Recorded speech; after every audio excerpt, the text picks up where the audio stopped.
You have defined how you see a teacher and the learner. But now let's go into in depth with the descriptions you've provided. What you do is you read your writings carefully and think about them. And next I will provide you with 3 different descriptions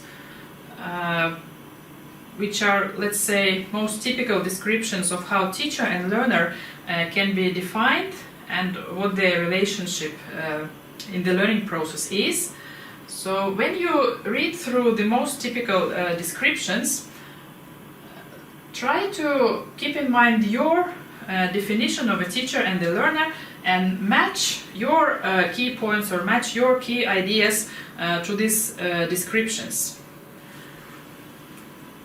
So first description is here, and a teacher is seen as a person who is, let's say, holding an official position. He is appointed to be in a teaching profession.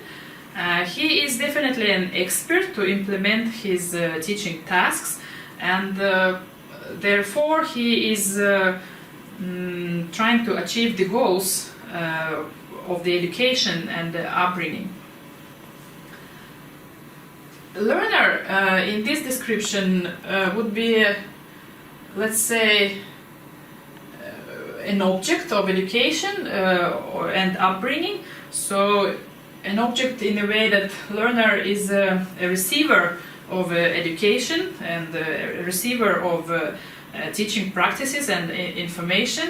So learner is, let's say, a material that is that teacher, a good teacher, a good skillful teacher, tries to mold and shape up in a better person. So this is description 1. But now let's have a different, slightly different description, which defines a teacher and the learner in different, in a different way. And the teacher is here as a professional and knowledgeable person. Of course, teacher is here with a greater experience than the child himself, and the teacher also possesses good qualities and appreciated characteristics that are needed to be a good teacher. And the teacher is able to develop similar qualities and similar good characteristics in children. Learner in this description would be defined as a person with less life experience, apparently because learner is a younger person, and learner needs to be supported and helped by a teacher. Learner is a person who needs to be understood and who needs to be taught. So learner becomes a person who needs assistance from the teacher or from another adult. And let's have a look at our third description of teacher and learner. And it defines a teacher as a receptive, as a sensitive and mindful person. The person and the professional who grows and develops also through communication with his or her children, through the interaction on a daily basis, through every situation through the day. Teacher here is also viewed as the one who is able to promote child's curiosity and interest towards learning. So, as we see, this definition of a teacher is again different from the previous one. And the learner in this description is defined as an equal partner of a learning process,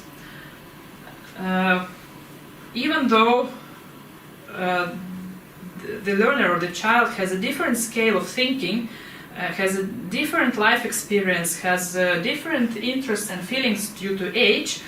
Still, learner is taken as an equal partner in the process. Now, when we have all these 3 descriptions in place, you still keep in mind the way you defined a teacher and a learner in your descriptions. And what I would like you to do next is to reflect on your descriptions and on the descriptions you have seen in the previous slide, and think about the following questions.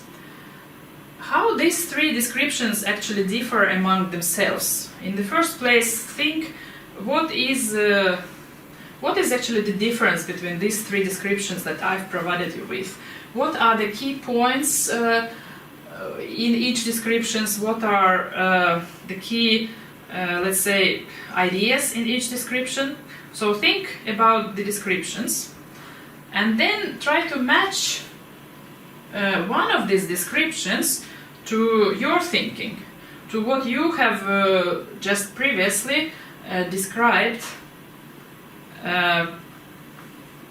in the very beginning of our reflection exercise. After you have matched your own understanding to one of these three descriptions, try to also kind of trace your way of thinking. Did you suddenly have a wish or a desire to update your original definitions, or are you still happy with your own definitions and you want to keep them in place? It's again about you to think how your thinking process develops